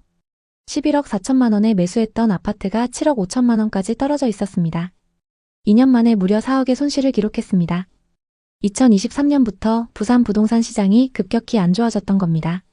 정부의 금리 인상 정책으로 대출 이자가 급등했죠. 실수요자들은 이자 부담 때문에 집을 사려는 계획을 미뤘고 외부 투자자들도 관망세로 돌아섰습니다. 부산의 상급지도 예외는 아니었습니다. 매수자는 사라지고 매물은 쌓여갔습니다. 너무 답답했던 재우 씨는 부동산에 들러 상담을 했습니다. 사장님, 지금 시장 분위기가 너무 안 좋아요. 급매로 내놔도 볼 사람이 없습니다. 금리가 낮아야 재건축 사업도 진행을 하는데 그것도 지금은 어려울 것 같네요. 그의 머릿속은 혼란으로 가득했죠. 문제는 아파트에만 그치지 않았습니다. 재우 씨의 재정은 점점 악화됐습니다. 코로나 이후 소비가 줄면서 매출도 30%나 감소했습니다. 식당들이 주문을 줄이고 마트도 재고를 소진하느라 발주를 미뤘습니다. 직원 월급, 창고 임대료, 차량 유지비까지 겹치니 회사 자금이 바닥을 보이기 시작했습니다. 재우 씨는 밤마다 잠을 이루지 못했습니다. 직원 월급이 밀리면 어쩌지? 상황이 이렇게 될 줄 몰랐는데. 한때 자신감 넘치던 사업가는 이제 초조함과 두려움에 휩싸였습니다. 2025년 초 재우 씨는 더 이상 버틸 수 없었습니다. 우선 늘렸던 사업을 줄이고 재정비해야겠어. 결국 확장했던 창고와 차량을 줄였습니다. 손실이 만만치 않았지만 아파트를 파는 것보다는 유리했기 때문에 어쩔 수 없었습니다. 재우 씨는 통장 잔고를 보며 한숨을 내쉬었습니다. 무리해서 부동산 투자하고 사업을 확장하는 게 아니었는데. 우선 재우 씨는 회사를 다시 일으키는 데 집중했습니다. 새벽 어시장에서 생선을 고르고 오후엔 회계장부를 꼼꼼히 살폈습니다. 밤에는 협력업체를 직접 발굴하며 회사 안정화에 힘썼습니다. 최근 동일 조건의 매물들이 7억 후반, 8억 초반에 나오고 있습니다. 아직도 손실이 3억 이상으로 크지만 마음을 다잡고 사업에 몰두하고 있습니다. 다시 벌면 돼. 앞으로 절대 무리하지 않아. 재우 씨의 사례는 갭 투자와 재건축 투자의 위험성을 동시에 보여주는 대표적인 사례입니다. 이 사례 말고도 부산광역시에는 많은 투자 실패 사례가 있습니다. 부산에 대체 무슨 일이 일어나고 있는 걸까요? 전반적인 분위기와 또 다른 하락 사례들을 하나씩 살펴보겠습니다. 2025년 부산 부동산 시장은 신축 아파트 미분양과 구축 아파트 가격 하락이 겹쳐 좀처럼 상승 전환이 안 되고 있습니다. 특히 마린시티와 해운대 같은 고급 주거지의 프리미엄 아파트마저 큰 폭으로 하락하고 있습니다. 부산에서 가장 좋다고 평가받는 LCT와 두산 이브더 제니스는 최근 1-2년 사이 최대 5억 이상 하락했습니다. 예를 들어 LCT의 경우 고점 대비 40% 가까이 가격이 떨어지며 매물이 쌓이고 있습니다. 이는 부산 부동산 시장의 수요와 투자 심리 위축을 보여줍니다. 2025년 6월 기준 부산의 미분양 아파트는 4,565가구로 전월 대비 증가했습니다. 특히 완공 후 미분양은 2,261가구로 2달 연속 2,000가구를 넘었습니다. 예를 들어 강서구 에코 델타시티의 아테라는 분양가 상한제에도 불구하고 0.36대 1의 저조한 청약 경쟁률을 기록했습니다. 부산의 아파트 착공 물량은 10년 만에 최저 수준으로 떨어졌습니다. 하지만 현재 수요가 더 부족해서 가격 하락 압력이 더 강하게 작용하고 있습니다. 이처럼 인구 감소, 수요 위축, 미분양 증가로 인해 부산 아파트 시장은 하락세를 이어가고 있습니다. 부산은 2021년과 2022년 초부터 상승세를 타며 많은 사람들의 관심을 끌었습니다. 부산의 부동산 시장은 최근 몇 년간 많은 변화를 겪어왔습니다. 이 변화는 단순히 가격 변동을 넘어서 부산 지역 경제와 주거 환경에 대한 깊은 영향을 미쳤습니다. 특히 최근 몇 달간 부동산 거래가 급격히 둔화되면서 많은 사람들의 우려가 커지고 있습니다. 계속해서 상승 거래됐던 신축 오션뷰 아파트들이 하락세를 보이고 있으며 경매에서의 낙찰가율도 낮은 수준을 유지하고 있습니다. 재건축이 예정된 아파트들의 분담금이 높아지고 있어 투자자들에게 부담을 주고 있습니다. 또한 부산은 일자리 부족과 청년층의 유출 등 경제적 문제로 인해 부동산 시장이 더욱 침체될 가능성이 큽니다. 부산의 매물은 많지만 거래가 이루어지지 않는 상황은 부동산 시장이 쉽게 회복되지 않을 거라는 걸 말해주고 있습니다. 부산 부동산은 여전히 투자 가치가 있지만 부동산을 매수할 때는 신중한 접근이 필요합니다. 이제 부산의 부동산 시장, 특히 비싸게 거래된 지역들의 현재 상황에 대해 자세히 살펴보겠습니다. 먼저 16억까지 거래됐던 수영구 광안동의 아파트를 보겠습니다. 쌍용 예가 디오션입니다. 2014년식 928세대 준신축 단지로 일대에서 주목받고 있습니다. 분양 당시 평당 950만원에서 1000만원 선에 분양했는데요. 역세권의 광안해변 접근성 그리고 광안대교 조망으로 엄청난 상승세를 보였습니다. 생활 인프라가 좋기 때문에 전세와 월세 거래량도 높습니다. 84타입이 2019년 12월 평균 8억 2,500만원이었고 21년 16억에 거래됐습니다. 상승장일 때 1년 반 만에 8억가량 상승 거래됐습니다. 이 아파트의 현재 시세는 어떨까요? 최근 21층 매물이 9억 5,500만원에 거래되면서 고점 대비 6억 이상 하락했습니다. 정말 이 정도로 많이 하락했을까요? 2021년 계약된 매물은 103동 4,203호 매물입니다. 매매가 16억에 거래됐는데요. 40대 부부가 실거주 목적으로 상승장에 매수했습니다. 상승기 때 42층 매물이 16억에 거래됐고 최근 21층 매물이 9억 5,500만원에 거래되면서 6억 하락했습니다. 이 두 매물은 층수와 타입 그리고 조망이 많이 차이 나는데요. 최고가에 거래됐던 매물은 초고층의 광안대교 조망으로 이 아파트의 로얄 매물입니다. 동일 조건의 현재 시세를 보면 103동 39층 매물이 12억, 고층 매물은 12억 4천만원에 나와 있습니다. 같은 동의 광안대교 조망 그리고 고층 매물인데도 고점 대비 4억 하락해 있는 상황입니다. 다음은 최고가 16억까지 거래됐던 동래구의 아파트를 보겠습니다. 동래구 온천동에 위치한 동래 럭키입니다. 이 아파트는 1983년식 1536세대의 재건축 단지입니다. 1호선 4호선 동래역 역세권에 롯데백화점과 마트가 가깝습니다. 대지 지분이 크기 때문에 상승장에서 많이 주목받았습니다. 부산의 많은 재건축 단지 중에서도 해안가 대장은 삼익비치, 내륙 대장은 동래 럭키라고 불리고 있습니다. 132타입이 2019년 12월 평균 8억 3천만원이었고 20년 10월 최고가 16억에 거래됐습니다. 짧은 기간 동안 8억가량 상승했습니다. 이 아파트의 현재 시세는 어떨까요? 최근 7층 매물이 10억 5천만원에 거래되면서 고점 대비 5억 5천만원 하락했는데요. 공사비 이슈로 재건축 사업 분위기가 좋지 않기 때문에 하락세가 계속되고 있습니다. 2020년 거래된 매물은 20동 1107호입니다. 매매가 16억에 거래됐는데요. 연제구에 거주하는 40대 투자자가 상승장에 매수했습니다. 최고가에 거래됐던 매물은 20동 11층 매물이고 최근 하락 거래된 매물은 7층 매물입니다. 최고가 대비 34% 하락했는데요. 동일한 조건의 매물들이 얼마에 나오고 있는지 살펴보겠습니다. 동네 럭키 6동 6층 매물이 11억에 나와 있고 20동 12층 매물도 11억에 나와 있습니다. 매물을 12개 부동산에 내놨는데도 거래가 잘 안 되고 있는 상황입니다. 이 다음으로 여러분이 확인하셔야 되는 건 이 지역의 분양 아파트 시세입니다. 그럼 이제 부산의 분양 아파트 분위기를 살펴보겠습니다. 현재 부산에는 거래가 가능한 분양권 매물들이 많이 쌓여 있습니다. 현재 분양권 시세는 어떤지 살펴보겠습니다. 청약 당시 입지 대비 고분양가라는 평가로 미달을 기록했던 아파트를 보겠습니다. 84타입 평균 분양가 5억 9천만 원대로 분양을 했는데요. 현재 분양권 시세는 어떨까요? 부산 남구 우암동에 위치한 두산 위브더 제니스 오션시티입니다. 3,000세대가 넘는 대단지이고 26년 입주를 앞두고 있습니다. 인근의 다른 신축 아파트들도 많이 들어설 예정인데요. 일부 매물에 마이너스 프리미엄이 붙어서 나와 있습니다. 115동 4층 매물은 분양가 5억 900만 원에서 1,000만 원이 떨어져서 분양가보다 싸게 나와 있습니다. 다음은 청약 당시 엄청난 경쟁을 보였던 곳입니다. 최고 경쟁률이 47대 1을 넘었는데요. 백양산 부암 서이스타일스입니다. 25년 2월 8일부터 9일까지 사전 점검을 진행했고 곧 입주를 앞두고 있습니다. 입주가 다가오면서 마이너스 프리미엄이 붙은 매물이 많이 나오고 있는데요. 101동 3층 매물은 분양가 4억 7,600만 원에서 마피 3,400만 원이 붙어서 분양가보다 싸게 나와 있습니다. 미분양 현황은 어떤지 살펴보겠습니다. 부산에는 24년 초부터 미분양 매물이 쌓이기 시작했습니다. 조금씩 소진되고는 있지만 아직 5천여 세대의 미분양 매물이 누적되어 있습니다. 누적된 미분양 아파트를 검색해보면 기장과 강서구, 동래구, 그리고 금정구에 입주하는 단지들의 미분양 매물이 쌓인 걸 볼 수 있습니다. 미분양 매물이 많이 쌓여 있다는 건 지역 전체에 안 좋은 소식인데요. 그럼 공급은 어떨까요? 부산에는 2020년부터 4년간 많은 신축 아파트가 공급됐습니다. 미분양 매물이 증가했던 이유도 이것 때문인데요. 다만 24년부터 향후 몇 년 동안 계속 신축 공급이 적습니다. 신축 공급이 적기 때문에 지금 쌓여있는 미분양 매물은 입지가 괜찮은 곳들부터 순차적으로 소진될 걸로 보입니다. 전세와 매매 가격 지수는 하락세가 계속되고 있는데요. 매매 지수는 하락장 이후에도 하락세가 계속되고 있고 전세 지수도 좀처럼 상승 전환이 안 되고 있습니다. 부산 부동산에 대해선 서로 상반된 전망이 있습니다.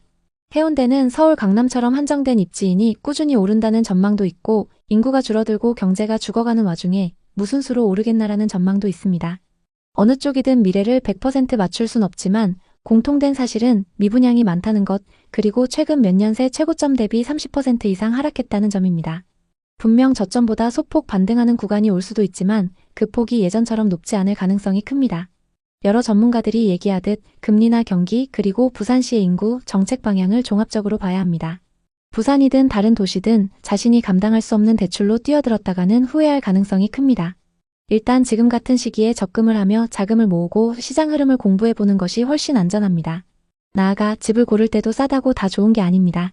남들이 좋아하고 쉽게 사고팔 수 있는 지역과 단지를 노려야 황금성과 가치가 높습니다. 부산에 관심 있는 분들에게 도움이 됐으면 좋겠네요. 오늘도 영상 봐주셔서 감사합니다. 항상 여러분의 성공적인 투자를 응원하겠습니다. 오늘 영상이 도움되셨다면 구독, 좋아요 부탁드립니다. 감사합니다. 당시 천안 불당동의 신축 아파트는 25평이 매매가 5억 5천만 원, 전세가 4억 5천만 원이었습니다. 그녀는 본인 돈 7천만 원과 신용대출 3천만 원을 합쳐 갭투자로 아파트를 샀습니다. 중개사가 갭투자하면 월급보다 빨리 돈을 벌 수 있다고 했고 부동산 카페에서도 천안은 전세가율이 높아 안전하다는 이야기가 돌았죠. 게다가 주변에서 집값은 절대 안 떨어진다는 분위기가 형성됐어요. 그녀의 첫 투자 불당동 아파트 매수는 순조로웠습니다. 집값은 순식간에 올랐고 그녀는 이 방법을 절친에게도 알려줬습니다. 2025년 현재 그들의 투자 결과는 어떨까요? 2021년 초 다현 씨는 직장 동료들과 함께 즐거운 식사 자리를 즐기고 있었습니다. 그녀는 대기업에서 근무하는 6년차 연구원으로 또래보다 높은 연봉을 받으며 안정적인 사회초년 생활을 보냈습니다. 높은 연봉과 성과급을 받으며 차곡차곡 돈을 모으는 그녀의 일상은 안정적이었지만 마음 한구석에는 부동산 투자를 통해 경제적 자유를 얻고 싶다는 꿈이 자리 잡고 있었습니다. 그 전까지만 해도 부동산에 대한 관심이 없었는데 오르는 부동산 가격을 보고 점점 불안해지기 시작했던 거죠. 여러 가지 음식과 커피를 즐기며 동료들의 이야기를 듣던 중 한 동료가 부동산에 투자해 큰 수익을 냈다는 자랑을 늘어놓았습니다. 유튜브에서 추천받아서 산 아파트 2년 만에 3억 올랐어 라는 그녀의 말에 다현 씨의 마음은 초조함으로 물들었습니다. 나만 뒤처지는 건 아닐까? 그녀는 다가오는 월세 계약 만료를 떠올리며 불안감이 더 커졌습니다. 대학 동기나 직장 동료들이 비싼 아파트를 소유하며 자산을 불려가는 모습을 볼 때마다 부러웠죠. 오피스텔에 혼자 사는 다현님은 생활은 편리했지만 집이 없다는 불안정함은 그녀를 늘 불편하게 했습니다. 나도 언젠가 내 집을 마련해야지. 그러던 어느 날 유튜브 영상을 보게 됐죠. 영상 속 부동산 전문가는 천안의 아파트를 추천했습니다. 단돈 5천만 원으로 아파트를 살 수 있어요. 갭투자의 성지 천안으로 오세요. 부동산 투자 공부를 하며 분양권과 갭투자에 어느 정도 지식이 쌓였던 다현님은 당시 비교적 가격이 저렴했던 천안과 아산 지역에 관심이 갔습니다. 마침 친한 친구 승희님이 천안 분양권에 투자해서 1억 이상 수익을 내고 있다는 소식을 들었습니다. 그래서 승희님께 연락해 천안의 부동산을 소개받았습니다. 바로 천안 불당동에 있는 부동산에 방문했죠. 고객님, 이거 지금 놓치면 분명 후회합니다. 현금 얼마 안 들어요. 내년이면 투자 금액 이상으로 법니다. 부동산 실장의 말에 다현님은 솔깃했습니다. 맞아, 지금 아니면 영원히 못 살지도 몰라. 지금까지 모아놓은 돈이면 충분해. 그녀는 고민 끝에 결심했습니다. 당시 천안 불당동의 신축 아파트는 25평이 매매가 5억 5천만 원, 전세가 4억 5천만 원이었어요. 다현님은 본인 돈 7천만 원과 신용대출 3천만 원을 합쳐 갭투자로 아파트를 샀습니다. 중개사가 갭 한 채 돌리면 월급보다 빨리 부자 된다고 했고 부동산 카페에서도 천안은 전세가율이 높아 안전하다는 이야기가 돌았죠. 게다가 주변에서 집값은 절대 안 떨어진다는 분위기가 형성됐어요. 다현님의 첫 투자 불당동 아파트 매수는 순조로웠습니다. 전세 세입자를 바로 구했고 큰 돈을 들이지 않고 아파트를 소유했다는 뿌듯함이 있었죠. 당시 천안 아산 지역은 삼성전자 등 대기업의 영향으로 전세 수요가 높았고 부동산 시장은 뜨거웠어요. 계약하고 3개월이 지난 시점 다현님이 투자했던 아파트가 5억 8,500만 원에 거래됐어요. 3개월 만에 3,500만 원이 올라버렸죠. 기분이 너무 좋았던 다현님은 친한 친구에게도 이 방법을 알려줬습니다. 지연아, 지금 모아놓은 돈으로 저축하지 말고 나처럼 갭 투자해. 그럼 금방 돈 벌 수 있어. 내가 알려줄게. 그 주 주말 지연 씨와 함께 다시 천안의 부동산을 방문했고 급매물이라고 추천받은 매물을 바로 계약했습니다. 이렇게 두 절친은 투자 고수가 된 것 같은 기분으로 하루하루 들떠 있었습니다. 매일 올라가는 시세를 보며 너무 행복했죠. 비싸게 팔면 다음 투자할 곳은 동탄이라며 미리 계획도 세웠습니다. 상승장은 그들의 소비생활도 완전히 바꿨습니다. 집값이 오르면서 마치 자산가가 된 듯한 착각에 빠졌죠. 집으로 얼마를 벌었는데 이 정도쯤이야 라는 생각으로 자동차까지 바꿨습니다. 매달 할부금이 추가로 나간다는 생각에 조금은 부담이 됐지만 이미 투자해놓은 아파트가 돈을 벌어다 주고 있었기 때문에 큰 문제 없다고 생각했습니다. 그녀뿐만 아니라 지연 씨의 씀씀이도 달라졌습니다. 명품 옷과 신발로 월급을 거의 다 써버리면서도 불안함을 느끼지 못했죠. 쉬는 날이면 고급 식당에서 식사를 하며 자신이 성공한 투자자라고 느꼈습니다. 너무 방심했던 걸까요? 어느 순간부터 상황이 바뀌기 시작했습니다. 금리가 올라가면서 부동산 시장이 급격히 안 좋아졌습니다. 금리가 오르면 대출 이자가 늘어나고 이는 전세와 매매 수요 모두를 위축시키죠. 다현님이 계약한 지 2년이 지난 2023년 초 불당동 아파트의 전세입자가 전세금을 1억 내려달라고 요구했습니다. 아니면 다른 집으로 이사를 가겠다고 했죠. 해당 아파트 단지의 전세 시세가 그만큼 하락했던 겁니다. 같은 단지의 매매가는 이미 4억 초반까지 떨어졌고 다현님의 매입가보다 훨씬 낮았습니다. 결국 다현님은 전세 반환 대출과 마이너스 통장으로 돈을 마련해 전세입자를 붙잡았지만 갭이 2배 이상 커졌습니다. 사실 전세를 끼고 매수할 때 투자금이 적다라는 건 일시적일 수 있어요. 전세 보증금은 전세입자가 언제든 반환을 요구할 수 있는 부채입니다. 하락장에서는 더 위험하죠. 다현님은 갭 투자가 안전하다고 생각했기 때문에 이 부채가 나중에 어떤 폭탄으로 돌아올지 몰랐습니다. 다현 씨의 친구 지연 씨도 비슷한 상황에 처했고 두 절친은 집을 산 게 아니라 부채를 산 기분이 들었다고 합니다. 무리한 갭 투자 그리고 충분한 정보 없이 남들을 따라 뛰어든 투자. 이 모든 것이 그들을 이 상황으로 이끌었죠. 갭 투자 다신 안 해. 이제는 더 이상 남들이 좋다고 하는 곳에 휩쓸리지 않을 거야. 우리가 감당할 수 있는 만큼만 투자해야 해. 현재 그들이 계약한 아파트는 처음 계약할 때보다 갭이 많이 벌어져 있습니다. 또 전세와 매매 시세도 같이 하락한 상황이죠. 이런 투자 실패 사례들은 이 두 사람만의 이야기가 아닌데요. 대체 이 지역에는 무슨 일이 일어나고 있는 걸까요? 부동산 상승기의 천안 아산 지역은 교통개발 호재와 일자리 그리고 신도시 개발로 엄청난 상승세를 보였습니다. 특히 전세와 매매 가격의 차이인 갭이 아주 적었는데요. 이로 인해 소액으로도 투자 가능한 갭 투자가 유행하며 전국의 모든 투자자들이 몰려들었습니다. 그 시기에는 전세 사기 사건들이 발생하기 전이었기 때문에 많은 사람들이 손쉽게 갭 투자를 할 수 있었죠. 이들은 사실상 자기 돈을 거의 들이지 않으면서 전세를 끼고 집을 살 수 있었습니다. 하지만 3년 정도 지난 지금 이들은 떨어진 아파트 가격을 보며 한숨만 쉬고 있습니다. 천안과 아산에서 거의 반토막에 가까운 하락 사례도 나타나고 있는 상황인데요. 한두 건이 아니라 이런 사례가 지금 천안 아산 곳곳에서 일어나고 있습니다. 천안 불당동의 한 아파트를 예로 들면 2021년 중반에는 시세가 평균 9억에서 9억 5천만 원 사이였으나 2023년 초 6억 중반까지 가격이 하락한 것으로 나타났습니다. 현재 거래되는 가격은 일부 회복하긴 했지만 최고가에 비해서 20% 이상 떨어진 상황입니다. 아산시는 북쪽으로 평택, 동쪽으로는 천안에 접해 있습니다. 삼성전자, 삼성디스플레이, 현대자동차 등이 들어서고 신도시가 건설되면서 인구가 꾸준히 늘어나던 곳이라 한동안 상승세를 탄 적이 있었습니다. 천안과 아산은 지리적으로 맞닿아 있어 하나의 생활권이라고 볼 수 있습니다. 이 말은 천안과 아산의 아파트 시세가 같이 움직인다는 뜻이기도 합니다. 실제로 2020년, 2021년 부동산 상승기에 두 지역 모두 가격이 올랐고 하락기에도 비슷한 수준으로 하락했습니다. 탕정에 있는 탕정 삼성 트라펠리스를 예로 들면 21년 10월 최고가 5억 6천만 원에 거래됐지만 25년 3월 3억 6천만 원까지 하락했습니다. 최고가에 비해서 2억이나 하락한 상황인데요. 이러한 변화는 금리 인상, 경제적 불확실성, 그리고 공급 과잉 등이 복합적으로 영향을 미친 결과로 분석됩니다. 이제 천안 아산의 부동산 시장, 특히 비싸게 거래된 지역들의 현재 상황에 대해 자세히 살펴보겠습니다. 그럼 11억 7천만 원까지 거래됐었던 아파트부터 살펴보겠습니다. 천안시 서북구 불당동에 위치한 린스트라우스 2단지입니다. 이 아파트는 2017년식 557세대 최고 31층의 아파트입니다. 신축급 단지의 규모도 크고 불당동 중심 상권도 가깝기 때문에 전세와 월세 수요가 높습니다. 아산 탕정과 배방이 인접해 있고 천안 아산역 접근성도 좋습니다. 113타입 분양가는 4억 1천만 원이었고 21년 최고가 11억 7천만 원에 거래됐습니다. 상승장일 때 분양가에서 7억 6천만 원이나 상승했습니다. 이 아파트의 현재 시세는 어떨까요? 최근 6층 매물이 9억 4천만 원에 거래되면서 고점 대비 2억 3천만 원이나 하락했는데요. 정말 이 정도로 많이 하락했을까요? 거래 내역을 살펴보면 2021년 205동 1001호 매물이 11억 7천만 원에 거래됐는데요. 이 아파트에 전세로 거주하던 40대 부부가 상승장 끝물에 매수했습니다. 최고가에 거래됐던 매물하고 최근 9억 4천만 원에 거래된 매물은 각각 6층과 10층으로 층수가 조금 차이 납니다. 층수별 시세를 비교해 보겠습니다. 최고가에 거래됐던 매물은 10층 매물이고 최근 하락 거래된 매물은 6층 매물입니다. 중층 이상 매물로 얼마나 빠졌는지 확인해 보겠습니다. 최고가에 거래된 매물과 같은 동인 205동의 매물이 나와 있는데요. 26층 매물이 9억 5천만 원에 나와 있습니다.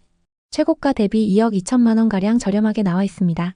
현재 전세 5억의 임차인이 거주 중이기 때문에 현금 4억 5천만 원으로 매수가 가능합니다. 다음은 천안 성성동에 위치한 아파트인 천안 레이크타운 3차 푸르지오입니다. 신축 대단지인 만큼 전세와 월세 수요가 높은데요. 2020년식 1067세대의 신축 대단지입니다. 입주 시기가 상승장과 맞물리면서 엄청난 상승을 기록했습니다. 성성 호수공원과 삼성사업장이 가깝고 이마트를 포함해서 중심 상권 이용도 편리합니다. 84타입 분양가는 3억 3천만 원이었고 22년 최고가 7억 6천8백만 원에 거래됐습니다. 상승장일 때 분양가에서 4억 4천만 원이나 상승했습니다. 이 아파트의 현재 시세는 어떨까요? 최근 9층 매물이 5억 6천6백만 원에 거래되면서 고점 대비 26%나 하락했는데요.